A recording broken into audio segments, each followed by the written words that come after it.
எசேக்கியேல் 44வது அதிகாரம் 1-3 வசனங்கள். பின்பு அவர் என்னை கிழக்குக்கு எதிரே பரிசுத்த ஸ்தலத்துக்கு புறவாசல் வழியாய் திரும்ப பண்ணினார். அது பூட்டப்பட்டிருந்தது.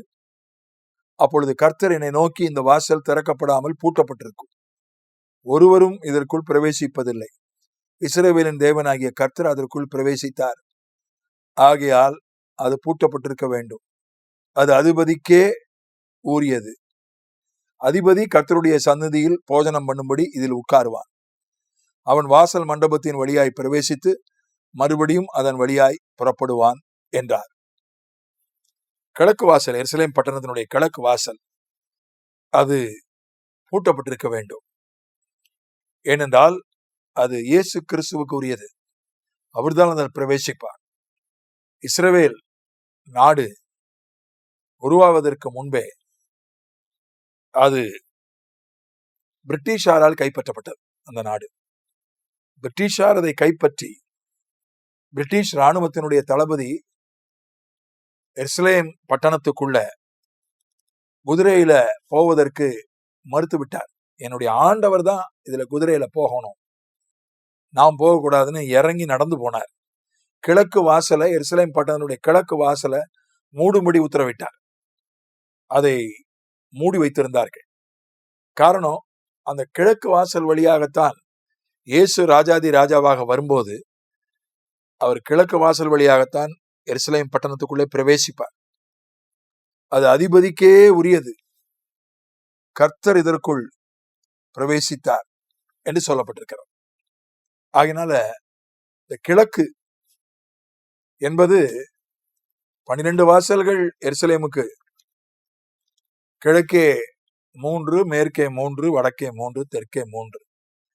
அதுல கிழக்கு வாசல் அது கர்த்தருக்கென்று அது அர்ப்பணிக்கப்பட்டது.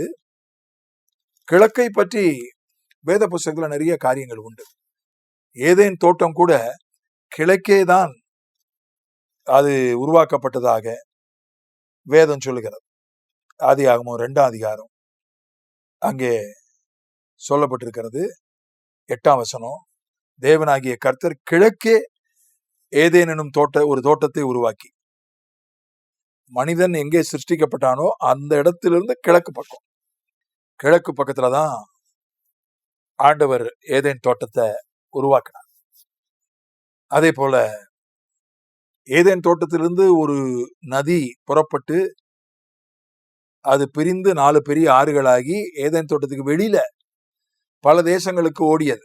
அதுல ஒரு திசை மட்டும் சொல்லப்பட்டிருக்கிறது.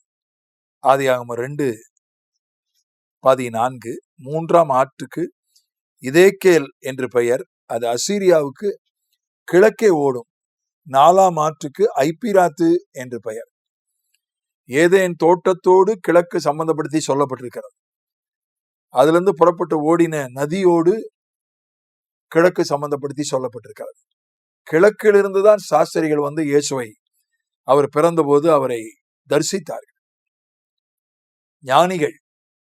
ஞானிகளோடு கிழக்கு சம்பந்தப்பட்டு சொல்லப்பட்டிருக்கிறது. ஆகினால கிழக்கு அது கர்த்தர் பிரவேசிக்கிற ஒரு வாசல். ஆகவே நாம் ஏதேன் என்பது இளைப்பாறுதலுக்கும் மகிழ்ச்சிக்கும் செழிப்புக்கும் தேவ பிரசன்னத்திற்கும் அடையாளமாயிருக்கிறது. ஆகவே அவைகளெல்லாம் நம்முடைய வாழ்க்கையில நமக்கு கட்டளையிட கர்த்தர் விரும்புகிறார். இதோ தேவ பிரசன்னத்துல மகிழ்ச்சியாய் செழிப்பாய் இருந்தால் மட்டும் போதாது. நாம் நதியாக பாய்ந்து ஓட வேண்டும். நதியாக பாய்ந்து தேசத்தை போய் சந்திக்க வேண்டும். அதையும் கிழக்கு குறிக்கிறது. நம்முடைய ஞானம் கர்த்தரை தரிசிக்க கூடியதாக இருக்கணும். ஞானிகள், சாஸ்திரிகள் என்று தமிழ்ல மொழிபெயர்க்கப்பட்டிருப்பது, ஆங்கிலத்தில் வைஸ்மென், ஞானிகள் என்று. நம்முடைய ஞானம், யார் ஞானி? தேவனை கண்டுபிடித்து தேவனை தேடி வந்து தரிசிக்கிறவன் தான் ஞானி. நம்முடைய ஞானம் ஏதோ உலக பிரகாரமான காரியத்திற்காக மட்டும் அல்ல. கர்த்தரை தேடி கர்த்தரை கண்டுபிடித்து அவரை தரிசிப்பதற்கு அந்த ஞானம் பயன்பட வேண்டும். அப்படிப்பட்டதான நன்மைகளை, ஆசீர்வாதங்களை, பாக்கியங்களை கர்த்தர் நமக்கு கட்டளையிடுவாராக. ஆமென்.